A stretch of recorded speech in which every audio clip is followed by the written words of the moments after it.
नमस्कार, मैं प्राध्यापक डॉक्टर अनूप दळवी, अध्यक्ष हिंदी विभाग, RBNB कॉलेज श्रीरामपुर।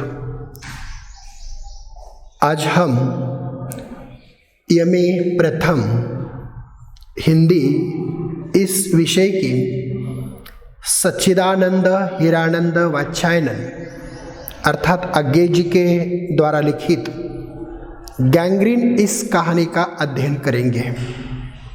सच्चिदानंद हीरानंद वात्स्यायन आज्ञेय का जन्म 7 मार्च 1911 ईस्वी में उत्तर प्रदेश के देवरानी जिले के कसिया गांव की पुरातत्व विभाग की एक खुदाई शिविर में हुआ था।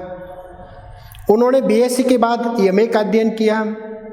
अपने छात्र जीवन में ही वह क्रांतिकारियों के संपर्क में आ गए और हिंदुस्तान रिपब्लिकन पार्टी के सदस्य बन गए।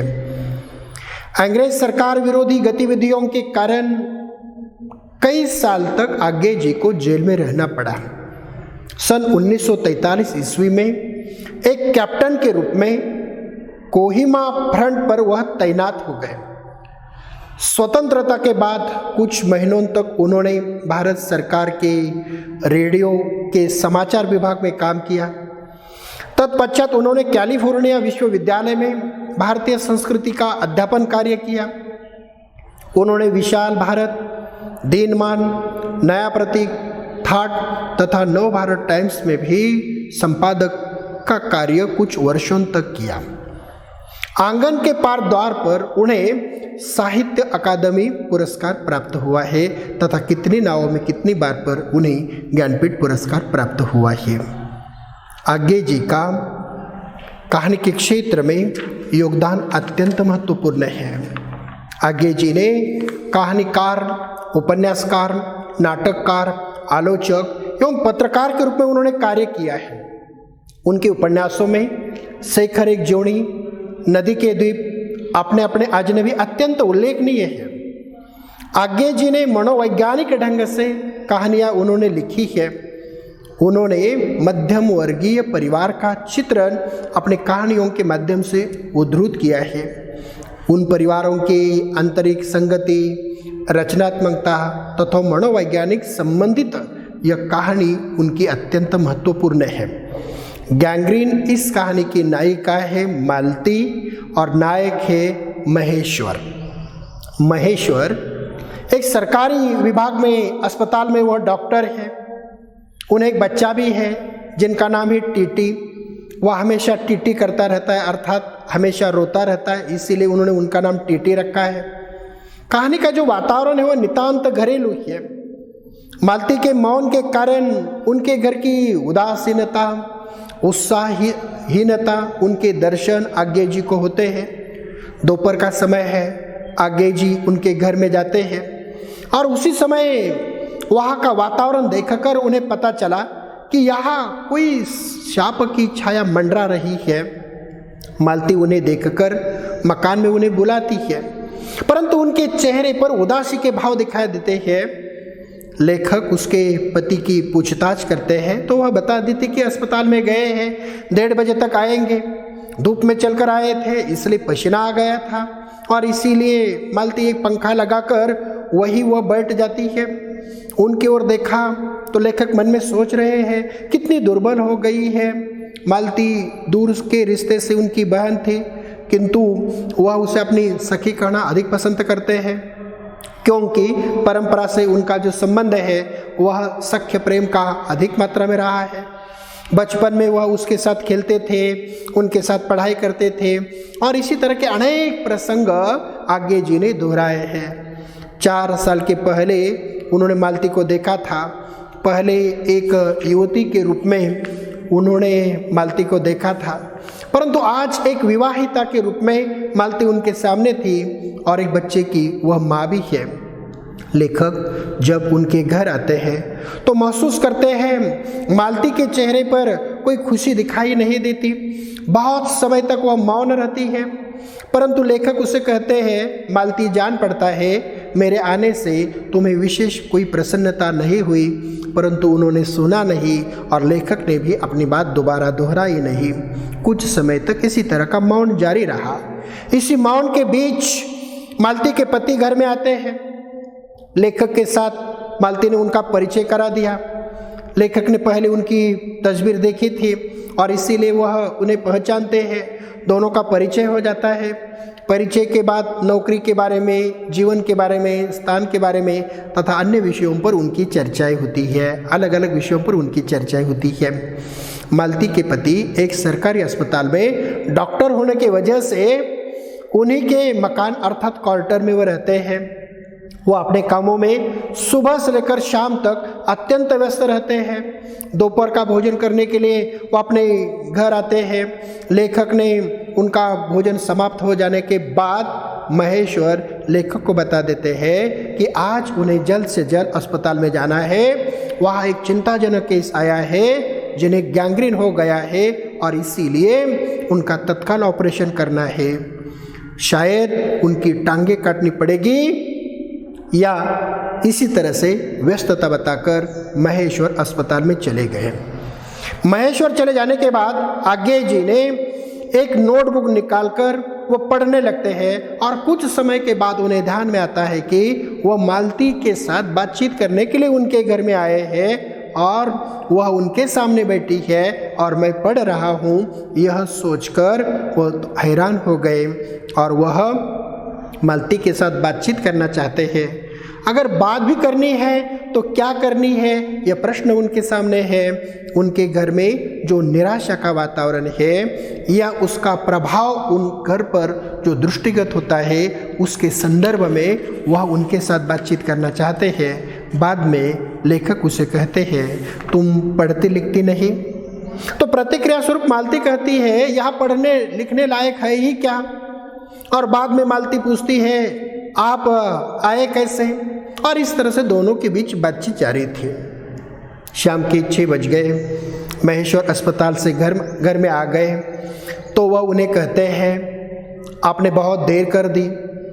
तो वह महेश्वर उन्हें बता देते हैं, गैंग्रीन का जो मरीज आया था उनका ऑपरेशन करना पड़ा और ऑपरेशन करने के लिए काफ़ी समय बीत गया। उसे दूसरे अस्पताल में भेज दिया गया है। लेखक कहते हैं, ये गैंग्रीन होता कैसे है? तो महेश्वर बता देते हैं, एक कांटा चुभ गया था और उससे ये गैंग्रीन हो गया। महेश्वर बता देते हैं कि इन कांटे के कारण उन्हें गैंग्रीन हो गया। लोग बहुत लापरवाह होते हैं। यह मालती ने महेश्वर की बात सुनी और जो आंगन में थी अब वह घर में आ गई और वह कह देती है, कांटा चुभ गया था और उसके लिए किसी की टांग काटनी पड़े? यह कोई डॉक्टर ही है? हर दिन किसी न किसी की टांग काट कर आते हो, किसी न किसी बाह काट कर आते हो। यह कोई डॉक्टर ही है? और इसी तरह से यह कोई अभ्यास है, डॉक्टरी का अभ्यास है? महेश्वर उसके विचारों का समर्थन करते हैं और कह देते हैं, अगर टांग न काटी हो तो उसकी जान गंवाई जाती। इसी उत्तर में मालती का कोई समाधान नहीं होता। वो उन्हें कहती है, पहले तो दुनिया में कोई कांटे रहे होंगे, आज तक मैंने कभी नहीं सुना कि कांटे की चुभने से आदमी मर जाता है। वो महेश की ओर देखकर कहती है, ऐसे होते ये डॉक्टर, सरकारी अस्पताल है ना, क्या परवाह है? मैं तो रोज ऐसी बातें सुनती हूँ, अब कोई मर गया तो ख्याल ही नहीं आता, परंतु पहले जब ऐसी कई खबर सुनती थी तो रात रात मुझे नींद नहीं आती थी। मालती गैंग्रीन का जो मरीज है उसे बहुत अधिक परेशानी दिखाई देती है। लेखक मालती के साथ बिताया हुआ उनका बचपन, उनकी बचपन की हरकतें याद करते हैं। जब वो स्कूल में जाती थी, स्कूल में जाने के बाद हाजिरी हो जाने के बाद वो स्कूल से भाग जाती थी। स्कूल के बगीचे में जो आम की बाग थी उस बाग में जाती थी, आम खाती थी। पेड़ पर चढ़ना ये उनका नित्य क्रम था। मालती के न पढ़ने पर उसके माता पिता भी बहुत तंग हो जाते थे। एक दिन उनके पिताजी ने एक किताब लाकर उन्हें दी और उन्होंने कहा कि हर दिन 20 पन्ने पढ़ लीजिए, ऐसे करने से थोड़े ही दिनों में यह किताब खत्म हो जाएगी। और साथ ही धमकाया, अगर यह किताब तूने पढ़ी नहीं तो मैं तुम्हारी चमड़ी उखाड़ दूंगा। मालती ने पिताजी से किताब ली, लेकिन पढ़ी नहीं। वह हर दिन उस किताब के 20 पन्ने फाड़कर फेंक देती थी। 8वें दिन पिताजी ने उस किताब के बारे में पूछा और उन्हें पता हो गया। उन्होंने किताब फाड़कर फेंक दी है तो उसकी जोरदार पिटाई पिताजी ने की। लेखक मालती के बारे में सोचते हैं, इतनी चंचल यह मालती इतनी सीधी साधी कैसे हो गई। परिवार की व्यस्तता की वजह से वो परेशान है।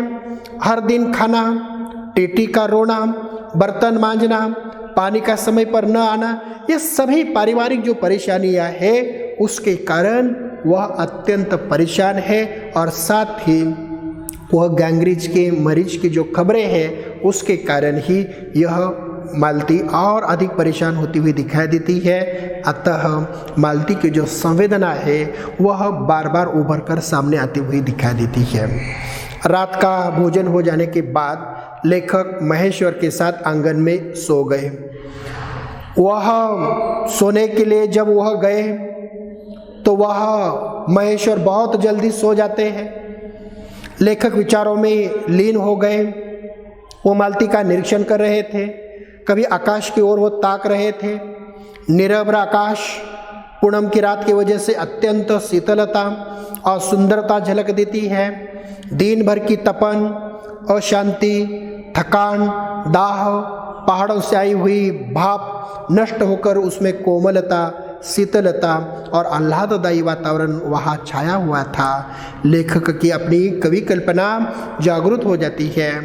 वह अपनी जागृत मनस्थिति तथा कवि प्रतिभा की वजह से सृष्टि की मनोरम अलग अलग प्रकार की कल्पना लगते हैं। और उसी समय महेश्वर वह सो गए थे। मालती भी अपने कार्य में अत्यंत व्यस्त थी। वह अपना दैनंदिन कार्य कर रही थी। रात के 11 बज गए थे। वह अपने कामों में अत्यंत व्यस्त थी।